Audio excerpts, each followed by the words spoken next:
BNP, Jubodal, স্বেচ্ছাসেবক দল ও ছাত্রদলের নেতৃবৃন্দের সঙ্গে মতবিনিময় সভায় যোগ দিতে রাজধানীর কৃষিবিদ ইনস্টিটিউটে কেআইবিতে প্রবেশ করেছেন প্রধানমন্ত্রী ও বিএনপি চেয়ারপারসন তারেক রহমান। শনিবার ৯ মে সকাল 10টা ৪৫ কেআইবি মিলনায়তনে প্রবেশ করেন তিনি।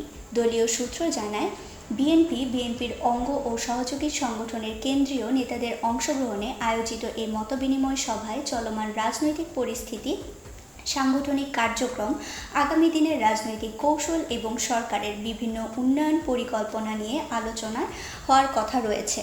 সভাস্থলে সকাল থেকেই বিএনপি ও অঙ্গ সংগঠনের নেতাকর্মীদের উপস্থিতি লক্ষ্য করা যায়। এই সময় দলীয় স্লোগানে মুখর হয়ে ওঠে পুরো এলাকা। নেতাকর্মীদের মধ্যে ব্যাপক উৎসাহ উদ্দীপনা দেখা গেছে।